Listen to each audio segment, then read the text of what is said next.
Hello everyone, welcome back to my channel. दोस्तों, प्रस्तुत है आज की ब्रेकिंग न्यूज़। यूपी में 10वीं तक की स्कूल 14 तक बंद। स्टाफ नर्स के 448 पदों का विज्ञापन इसी माह। एक रिपोर्ट, जनपद के 174 परिषदीय विद्यालयों में चूल्हे पर बन रहा मिड डे मील। 39,000 बच्चों की यूनिफॉर्म और जूते के रुपए फंसे। विद्यालय खुले मिले तो होगी कार्रवाई, बीएसए। प्राथमिक शिक्षक भर्ती के बचे 26,000 पदों को भरने के लिए घेरा विधान भवन। शिक्षा मित्र मायूस, मानदेय बढ़ने के ऐलान का इंतजार। महिलाओं को 10 वर्ष में 50% आरक्षण देना ही होगा, राज्यपाल। आइए देखते हैं दोस्तों खबरें विस्तार से। जी हाँ दोस्तों, आप देख पा रहे हैं खबरें विस्तार से Kingsman E have YouTube channel पर। कोरोना के बढ़ते मामले देख यूपी में 10वीं तक के सभी स्कूल 14 तक बंद। जानिए और क्या होगी सख्ती। कोरोना संक्रमण की बढ़ती रफ्तार को देखते हुए सरकार और सतर्क हो गई है। मुख्यमंत्री योगी आदित्यनाथ ने मकर संक्रांति यानी 14 जनवरी तक 10वीं कक्षा तक के सभी स्कूल बंद रखने का निर्णय लिया है। साथ ही रात्रि कर्फ्यू में 2 घंटे की बढ़ोतरी करने का निर्देश भी दिया है। अब 6 जनवरी से रात 10 बजे से सुबह 6 बजे तक रात्रि कर्फ्यू प्रभावी होगा। इसके अलावा जिन जिलों में कोरोना संक्रमण के सक्रिय मामले 1000 से अधिक होंगे, वहां gym, spa, cinema hall, banquet hall, restaurant व अन्य सार्वजनिक स्थलों को 50% क्षमता के साथ ही संचालित होंगे। अब शादी समारोह व अन्य आयोजनों में बंद स्थानों पर एक समय में 100 से अधिक लोगों की सहभागिता नहीं हो सकेगी।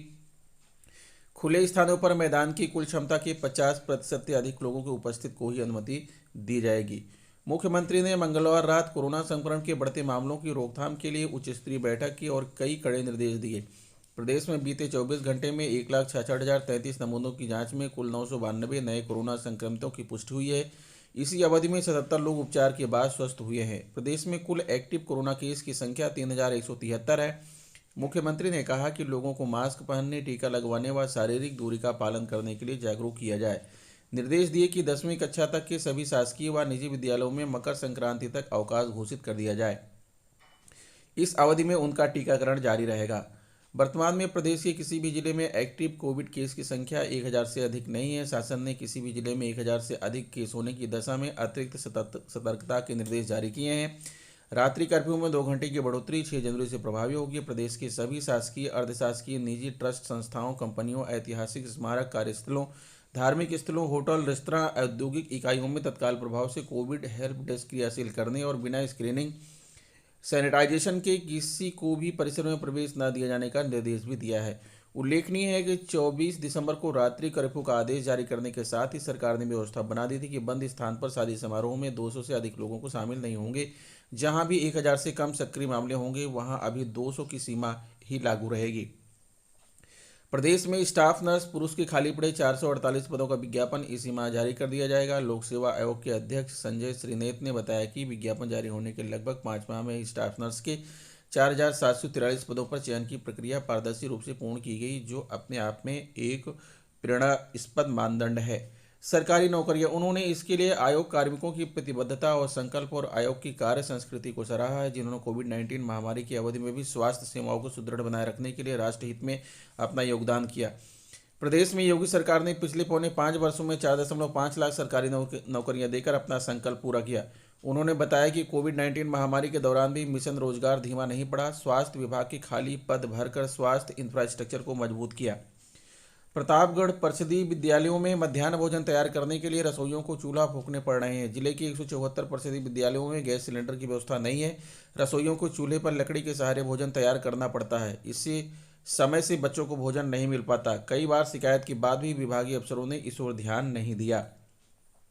जिले में 2034 प्राइमरी व 722 मिडिल स्कूल हैं, जिनमें करीब 2.84 लाख बच्चे पढ़ते हैं। इन विद्यालयों में बच्चों को शिक्षा के साथ मिड डे मील की भी व्यवस्था की गई है। इसके लिए बाकायदा मेनू तैयार किया गया है। विद्यालय में मिड डे मील की रसोई की व्यवस्था है। विभाग द्वारा विद्यालयों को गैस सिलेंडर और भोजन बनाने का निर्देश दिया गया है। इसके बावजूद जिले के 174 परिषदीय विद्यालयों में चूल्हे पर बच्चों का खाना तैयार किया जा रहा है। इन स्कूलों में गैस सिलेंडर की व्यवस्था नहीं है। इनमें 49 प्राइमरी जबकि 125 मिडिल स्कूल है। आसपुर देवसरा में 11, बेलखरनाथ धाम में 10, बाबागंज में 10, बिहार में 10, गौरव में 12, कालाकाकर 10, कुंडानौ, लालगंज 8, लक्ष्मणपुर 11, मानधाता 11, मंगरौरा 8, पट्टी 10, रामपुर खास 11, सदर 11, सड़वा चंद्रिका 11, सांगीपुर 10, शिवगढ़ में 10 परिषदीय विद्यालयों में मिड डे मील चूल्हे पर बन रहा है। रसोइयों को रोज मध्याह्न भोजन बनाने में मशक्कत करनी पड़ती है। बच्चों को समय से भोजन नहीं मिल पाता है। बारिश के दिनों में समस्या और बढ़ जाती है। जिला समन्वयक एमडीएम मोहम्मद इजहार ने बताया कि जिन विद्यालयों में गैस सिलेंडर नहीं है उनकी सूची तैयार कर डिमांड भेजी गई है।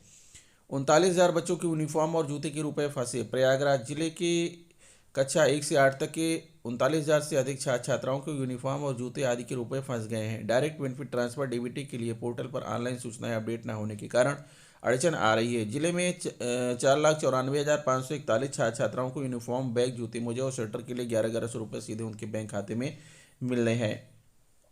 2 चरणों में 2,98,486 बच्चों के खाते में रुपए ट्रांसफर हो चुके हैं, जबकि 1,96,055 बच्चों को धनराशि मिलनी बाकी है।